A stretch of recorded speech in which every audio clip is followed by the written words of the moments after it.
எல்லாம் ரைட்டுங்க, என்னுடைய மகனை வந்து நீங்கள் கன்வின்ஸ் பண்ணிட்டீங்க, 10 சீட்டு கொடுக்குறோன்னு ஒத்துட்டீங்க. நீங்கள் மகனுக்கு மந்திரி சபைன்னு ஏதாவது அக்ரிமெண்ட்டில் இருக்கணுமே. மகனோட இன்னொரு திட்டத்தை கேட்குறாரு. ஆஹா, இப்படி ஒரு திட்டமா, போட்டு டிக்க அப்படிங்கிறார் அப்பா. அது என்ன சார்? மாற்றம் முன்னேற்றம் அன்புமணி அந்த திட்டத்தில் முதலமைச்சர் வரணும், துணை முதல்வர் கிடைக்குதுல்ல, அடிச்சு தூக்கிடலான்னு பிளான் பண்ணிட்டாங்க.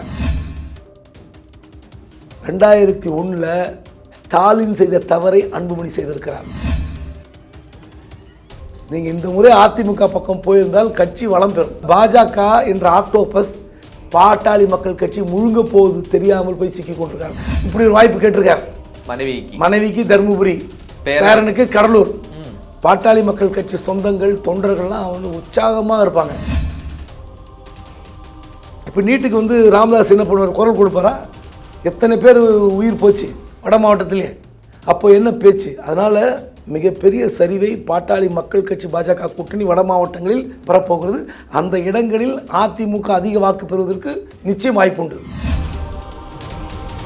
Black and white election exclusive நிகழ்ச்சிக்கு உங்களை வரவேற்கிறேன். வணக்கம் சார். வணக்கம் சார். என்ன சார், பாட்டாளி மக்கள் கட்சி பாஜக கூட ஒரே மேடையில் சேலத்தில் கட்டி பிடிச்சது பார்த்தீங்களா? மோடியும் ராமதாஸும் கட்டி பிடிச்சாங்க. அப்படி என்னதான் சார் டீல் நடந்துச்சு? அதாவது அதிமுக பக்கம் போய் தீருவேன், பேச்சை கேட்க மாட்டேன்னு அப்பா அடம் பிடித்து நின்றவர் தான் டாக்டர் ராமதாஸ். ஆமாம், நம்மளே பேசணுமே. ஆமாம், இந்த முறை நான் சொல்வதை கேள், இதுதான் எனக்கு கடைசி முறை நீ கொடுக்குற வாய்ப்பு மகன்கிட்ட. ஆமாம், ஏன்னா அடுத்த முறை தேர்தலில் நீயே முடிவு எடுத்துக்க, எனக்கு இந்த வாய்ப்பு கொடு, அதிமுக பக்கம் போயாகணும். நியாயமாக 10.5% உள் இடஒதுக்கீடு கொடுத்தவர் எடப்பாடி பழனிசாமி, அதிமுக ஆட்சி. அந்த ஆட்சிக்கு ஒரு 2-3 வருடங்கள் நம்ம விசுவாசமாக இல்லைன்னா நம்ம மக்களை ஓட்டு போட மாட்டாங்க தம்பி, கவனமாக இருக்கணும்லாம் சொன்னார். அதெல்லாம் காதிலே வாங்கலை டாக்டர் அன்புமணி ராமதாஸ். என்னுடைய திட்டத்தை சொல்கிறேன் கேளுங்க அப்படின்னு சொல்லி அப்பாவுக்கு. ஆமாம், பாட்டாளி மக்கள் கட்சியுடைய திட்டம் என்னன்றதை பாஜக கிட்ட பல முறை சொல்லி ஆயிடுச்சு. ஆனால் பாஜக ஒத்துக்க வரல. முதல்ல நீங்கள் எங்கள் கூட்டணிக்கு வாங்க, இந்த நிபந்தனை வைக்கிறது இதெல்லாம் எங்களுக்கு பிடிக்கவே பிடிக்காது, நாங்கள் 350 சீட் வர போகிறோம், எங்ககிட்ட டிமாண்ட் வைக்காதீங்க, எங்கள் கட்சிக்கு வந்தீங்கன்னா உங்களுக்கு நல்லது. இன்னைக்கெல்லாம் 400க்கு மேலே. ஆமாம், இன்னைக்கு 400க்கு மேலே காமிச்சிட்டாங்க. 400 சீட் வர போகிறோம், ஆட்சி அமைக்க போகிறோம், எங்கள் கூட வந்தால் உங்களுக்கு நல்லதே தவிர நீங்கள் வந்து டிமாண்ட் பண்ணுற இடத்துல இல்லைன்னு சொல்லி பல முறை பேச்சுவார்த்தை. இந்த பேச்சுவார்த்தை தான் இழுத்து கொண்டே போனது. அதனால தான் பார்த்திங்கன்னா எந்த பக்கமும் போகாமல் 2 பக்கமும் பேச்சுவார்த்தை நடத்திட்டு இருந்தாங்க. இதில் பியூட்டி என்னென்னா, கடைசி கட்டத்தில் நீங்கள் மத்திய அமைச்சர் எனக்கு பதவி கொடுக்கலாம், உங்கள் பக்கம் வரமாட்டேன்னு சொன்னார் தெரியுங்களா? எங்கிருந்தோ ஒரு சின்ன சிக்னல் வந்து விட்டு சமிக்சை வந்தது, மத்திய அமைச்சர் ஆக்கிடலாம் அப்படின்னு சொல்லிட்டாங்க. இது அப்பா கிட்ட சொல்கிறார், அப்பா ஒத்துக்கிறார். அப்போ கேட்குறாரு, சரி மகனே, மத்திய அமைச்சரவை நீ அங்கே இருந்தாலும் நம்ம கூட்டணி மந்திரி சபையில் இடம்பெற முடியுமா? அவங்க ஏற்கனவே 2019 நீ ராஜ்யசபா எம்பி ஆன, உனக்கு கொடுக்கலையே தம்பி எல்லாம் கேட்டு கொடுக்கல. இந்த முறை நம்ம டிமாண்டே அதுதான், என்னுடைய இன்னொரு திட்டத்தை கேளுங்க அப்படிங்கிறார். 2026 சட்டமன்றத்தில் வேறு முடிவு எடுத்துக்கலாம். இப்போ நம்ம இங்கே மத்தியில் கூட்டணி மந்திரி சபை, அதில் நான் இடம்பெற போகிறேன், அவங்க உத்தரவு கொடுத்துட்டாங்க, கேபினெட் மினிஸ்டர். ஆமாம் அப்படின்னு சொல்லிட்டு உள்ளே வராரு. இன்னைக்கு பேச்சுவார்த்தை குழு காலங்காத்தால் வந்தது, அண்ணாமலை, முருகன் எல்லாம் வந்தாங்க தெரியுங்களா தைலாபுரத்தில். அந்த காட்சியை பார்த்துருப்பீங்க. திடீர்னு எல்லாரும் பேசிட்டு இருப்பாங்க. பின்னாடி பாட்டாளி மக்கள் கட்சியினுடைய 2ஆம் கட்ட தலைவர்கள் மூர்த்தி, வக்கீல் பாலு, வடிவேல் ராவணன் எல்லாம் நின்றுருந்தாங்க. அந்த பக்கம் இருந்துருப்பாங்க. திடீர்னு எழுந்து ஒரு தனி அறைக்கு போயிருப்பார்கள். தனி அறையில் டாக்டர் ராமதாஸ் ஆலோசனைன்னு.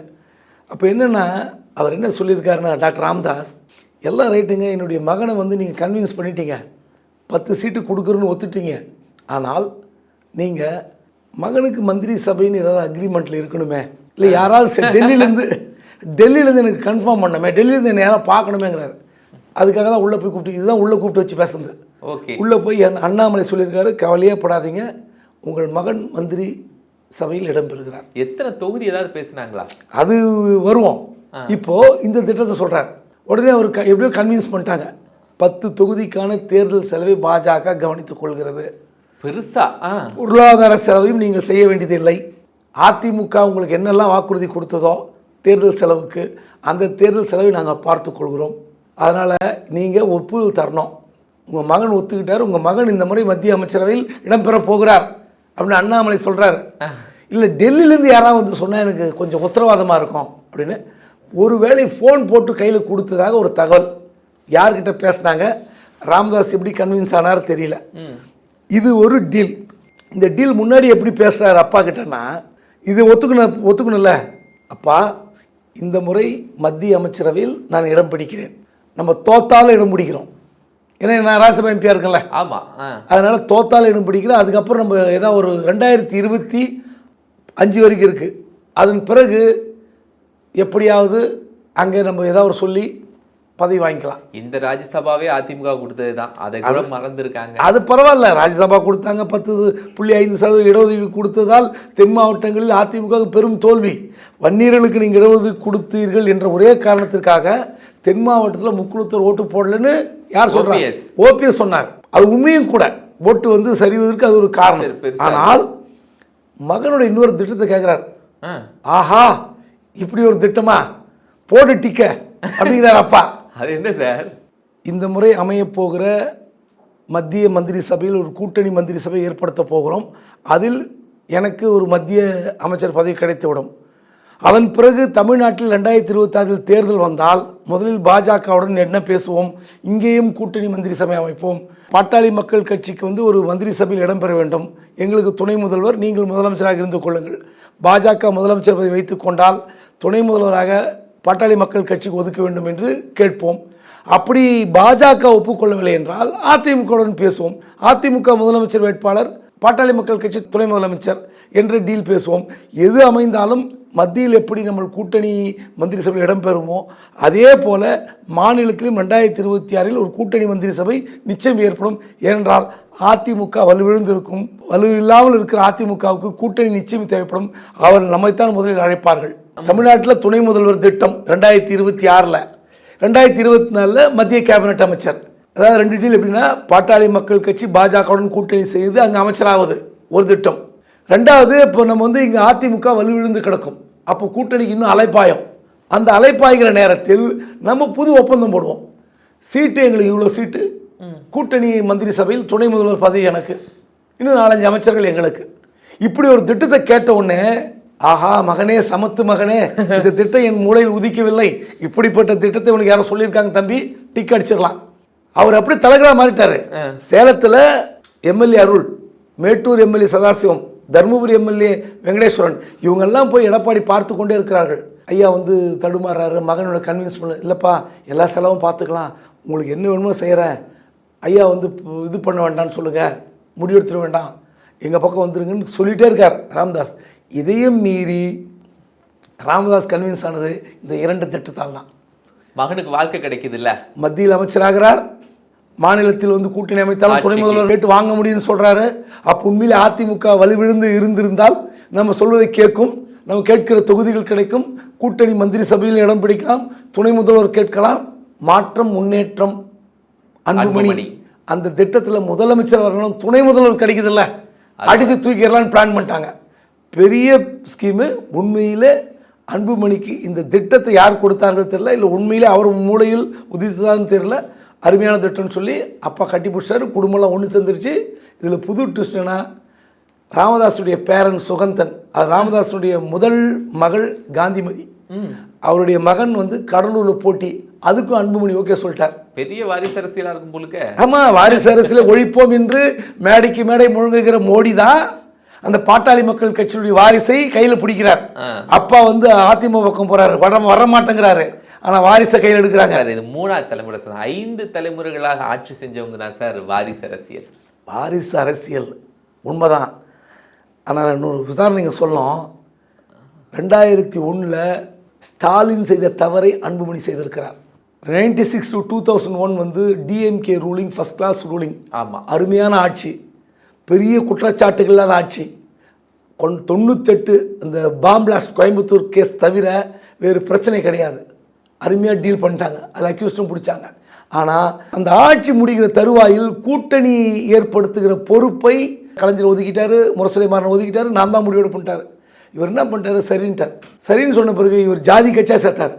புதிய நீதி கட்சி ஏசி சண்முகம், இப்போ திமுக அமைச்சராக இருக்கிற ராஜா கண்ணப்பன் வந்து அப்போ வந்து ஒரு கட்சி வச்சிருந்தார், ஜாதி கட்சி, யாதவர் கட்சி, கூப்பாக்கி முத்தரையர் கட்சி, இப்படி ஒவ்வொரு ஜாதி கட்சியாக கொண்டு வந்து சேர்த்து செங்குந்தர் மகாஜனம் இப்படி ஒவ்வொரு ஜாதி கட்சியை சேர்த்து 2001 ஒரு மட்டமான கூட்டணி அமைத்தார் ஸ்டாலின். அவர்கிட்ட பொறுப்பு கொடுத்தார் கலைஞர். நீ வளர்ந்து வருகிற தலைவன், நீ முடிவெடுங்க. ஆனால் மகா தோல்வி அடைந்தது திமுக கூட்டணி. அதிமுக, பாமக, டிஎம்சி அப்போ உள்ள வந்து வெற்றி பெற்றார்கள், ஆட்சி பிடித்தார். 122 இடம் கரெக்டாக நெக் டு நெக்கு ஜெயலலிதா ஜெயிச்சது. யோசித்து பாருங்க, அந்த தவறை அன்புமணி செய்திருக்கிறார். நீங்கள் இந்த முறை அதிமுக பக்கம் போயிருந்தால் கட்சி வளம் பெறும். பாஜக என்ற ஆக்டோபஸ் பாட்டாளி மக்கள் கட்சி முழுங்க போகுது தெரியாமல் போய் சிக்கி கொண்டிருக்காரு. அவர் நினைக்கிறாரு மத்தியில் ஒரு அமைச்சராயிடலாம், அங்கே சண்டை போட்டு வந்து கனவு என்ன வேணாலும் காணலாமே. கனவு காணலாம். இருக்கிற ஒரே ஒரு சட்டி உடைஞ்சு போச்சுன்னா கனவுல. அதனால் அதாவது இதையெல்லாம் கடந்து நீங்கள் இன்னொரு ட்விஸ்ட் இருக்குது. இந்த முறை அன்புமணியை நிற்க வேண்டும் என்று சொல்கிறார்கள். ராஜ்யசபா சீட்டுக்கு உங்களுக்கு வேண்டாம், அடுத்த வருஷம் முடிய போகுது, அதனால் அது வேண்டாம். இது பாஜக சொல்கிறாங்க. ஆமாம், ஏன்னா 2019 அதிமுகவில் ராஜ்யசபா கொடுத்தாங்க, 6 வருஷம் முடிய போகுது. நீங்கள் தருமபுரியில் நிற்க வேண்டும் அப்படின்னு சொன்ன உடனே, ஐயோ தோத்துட்டா நீங்கள் எப்படி மந்திரி போய் தரமாட்டீங்களே? அதெல்லாம் இல்லைங்க, தரோம், நீங்கள் நிற்கணும். வலிமையான கேண்டிடேட் நின்று ஜெயிக்க முடியும். தருமபுரியில் நீங்கள் ஏற்கனவே ஜெயிச்சிருக்கீங்க 2014. ஆமாம், அதே மாதிரி நீங்கள் நிற்க வேண்டும்னு சொல்லி பாஜக தொந்தரவு பண்ணுது. அவர் என்ன சொல்கிறாருன்னா, நான் இருக்கிற என் மனைவி சௌமியா அன்புமணிக்கு ஒன்றா நீங்கள் வாய்ப்பு கொடுங்க. இப்படி ஒரு வாய்ப்பு கேட்டிருக்கார். மனைவிக்கு தருமபுரி, பேரனுக்கு கடலூர். பாட்டாளி மக்கள் கட்சி சொந்தங்கள் தொண்டர்கள்லாம் அவங்க உற்சாகமாக இருப்பாங்க. ஏன்னா ஐயாவுடைய குடும்பத்தை இப்படி அலங்கரிக்கிற போகிற எம்பி பதவியில் நிற்க வைத்து வெற்றி பெற செய்கிற ஒரு பாக்கியம் புண்ணியம் பாட்டாளி மக்கள் கட்சி தொண்டர்களுக்கு கிடைத்திருக்கிறது. அதனால் முதல் முறையாக, அதாவது ராமதாஸ் பேட்டி கொடுக்கும்போது ஆரம்பத்தில் 96 இல்லை 87 பாட்டாளி மக்கள் கட்சி உதயமாகும் போது, நானோ என் குடும்பத்தாரோ அரசியல் பதவிக்கு வந்தால் முச்சந்தில் நிற்க வைத்து சவுக்கால் அடிங்கன்னு சொன்னார். இன்னும் கூட அதெல்லாம் மாறி போச்சு. அதெல்லாம் பழைய படாது, அது பழைய வசனம் ஆகிப்போச்சு. சட்டமன்றத்துக்குள்ளே என் கால் வரப்படாது அதெல்லாம் சொன்னார். அதெல்லாம் விட்டுருவோம், அதெல்லாம் மாறி. ஆனால் ஒட்டுமொத்த குடும்பமே களத்தில் குதிக்கப் போவதாக தகவல். சார் இதில் 7+1 அதிமுக கொடுக்குறாங்க, அதை தாண்டி பெரிய ஆஃபரா சார் இது? இந்த இல்லை, 7+1 வந்து தி பெஸ்ட் ஆஃபர் ஏடிஎம்கேல கொடுத்தது. அது கொஞ்சம் நெஞ்சம் இல்லை, உண்மையிலே 7+1 என்பது பாட்டாளி மக்கள் கட்சிக்கு அருமையான வாய்ப்பு. ஏன்னா பொருளாதார செலவு அவங்க அதிமுக முதல்ல பார்த்துக்க மாட்டேன்ட்டாங்க. சீட்டு மட்டும் கொடுப்போம், தொகுதி செலவுக்கு நாங்கள் அங்கே ஒன்று இங்கே ஒன்று கொடுப்போம்ட்டாங்க. ஆனால் இந்த கடைசி கட்ட பேச்சுவார்த்தையில் எல்லா செலவையும் நாங்கள் பார்த்து கொள்கிறோம்னு சொன்னாங்க. இப்போ நீங்கள் 10 சீட்டு பெறுகிற இடத்தில் உங்களுடைய கட்சி தொண்டர்கள் ட்விட்டர் பேஜில் பார்க்குற அந்த செய்தியெல்லாம் பார்க்கும்போது எடப்பாடிக்கு தான் ஓட்டு பண்ணோம். வன்னியர் சங்கத்தில் பொறுப்பில் இருக்கிறவங்களாம் ட்விட் போடுறாங்க. என்னென்னா, நமக்கு 10.5% இடஒதுக்கீடு கொடுத்தவர் எடப்பாடி, நம்ம மாறக்கூடாது. கடைசி நேரத்தில் கைது போட்டு நம்ம நீட்டுக்கு எதிர்ப்பு. இப்போ நீங்கள் போய் அங்கே சேர்ந்துருக்கீங்க, நீங்கள் வந்து 0க்கு கீழே மதிப்பெண் இல்லை என்று ராமதாஸ் பேட்டி கொடுத்துருக்காரு நியூஸ் 18 சேனலில். ஆமாம், அப்படி இருக்கும்போது நீங்கள் போய் இப்போ எப்படி நீங்கள் போய் அங்கே சேர்றீங்க? தேச நலன்னா என்ன? நம்மளுடைய தமிழ்நாட்டு நலன் என்ன? நீட்டுக்கு எதிர்ப்பு.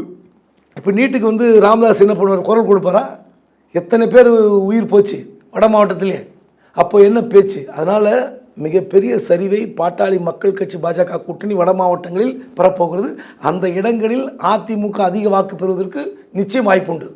பாமகக்கு பாஜக எத்தனை சீட்டு கொடுத்தார்? 10 சீட்டு.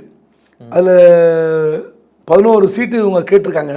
அதில் 10 கன்ஃபார்ம். மத்திய சென்னை, அரக்கோணம், தருமபுரி, ஸ்ரீபெரும்புதூர், திருவண்ணாமலை, திண்டுக்கல், சேலம், மயிலாடுதுறை, விழுப்புரம், கடலூர், சிதம்பரம், இத்தனை தொகுதிகளும் கேட்டிருக்காங்க.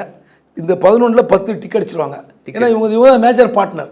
தமிழ்நாட்டில் நீங்கள் இப்போ பார்த்துருப்போம் சேலம் மீட்டிங்கில் ஆல்மோஸ்ட் வந்து டிடிவி தவிர ரிஜிஸ்டர்ட் பார்ட்டி.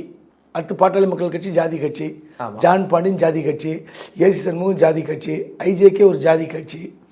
இன்னும் என்னெல்லாம் இருக்கு பாருங்கள். அப்புறம் அப்புறம் தமிழர் தேசம்னு ஒரு முத்தரையர் கட்சி, எல்லாம் பண்ணாங்க. தமாக மட்டும் நீங்கள் இப்போ இந்த கட்சி நினைக்கிறீங்களா? அதுவும் ஒரு மூப்பனார் கட்சி, அதுவும் ஜாதி கட்சி. வாசனும் ஜாதி கட்சி தான் வைக்கணும். நீங்கள் வேறு ஓட்டு விடாது. இப்போ பரவலான கட்சியாக நீங்கள் பார்க்க முடியாது. தெரிஞ்ச டிடிவி தினகரன் அவருக்கு தான் ஓரளவுக்கு தென் மாவட்டங்கள் இல்லாமல் நீங்கள் வட மாவட்டங்கள்லேயே ஒரு பிரிவுலாம் இருக்காங்க. அங்கே ஏதோ ஒரு கட்சின்னு பார்க்க முடியும். மற்றபடி இந்த 10 தொகுதிகளில் கிடைக்க போகிற பாடம் மிகப்பெரிய பாடம். அவருடைய கனவு நனவாமல் நமக்கு தெரியாது. அதில் நம்ம வந்து தவறு சொல்வதற்கு ஒன்றும் ஆள் கிடையாது. ஏன்னா ஒவ்வொரு அரசியல்வாதிக்கும் ஒரு ஆசை உண்டு, அதற்கான அடுத்த கட்ட தேடல் உண்டு. ஆனால் இவர் போட்டுக்கிற டபுள் டீல் திட்டம் இருக்குல்ல, மத்தியில் கூட்டணியில் இடம்பெற போகிறோம், அதன் பிறகு மாநிலத்தில் துணை முதல்வர், இதெல்லாம் நடக்குமான்னு தெரியல. அப்படி நடந்தால் உண்மையிலே பாட்டாளி மக்கள் கட்சி ஒரு பெரிய வலிமையான கட்சியாக அடுத்த 3 ஆண்டுகளில் 4 ஆண்டுகளில் ஒரு பொலிவு பெறுகிற கட்சியாக மாறக்கூடிய வாய்ப்பு இருக்கிறது. மோடி ராமதாஸை அரவணைத்த அந்த காட்சியை பார்க்கும்போதே நிறைய உண்மைகள்லாம் தெரிஞ்சுது. அதுக்கு பின்னாடி இந்த ஃப்ளாஷ்பேக் எல்லாம் நீங்கள் சொல்லியிருக்கீங்க. நிகழ்ச்சியில் கலந்து கொண்டு நன்றி. நேரில் மற்றும் ஒரு நிகழ்ச்சி சந்திக்கலாம். நன்றி.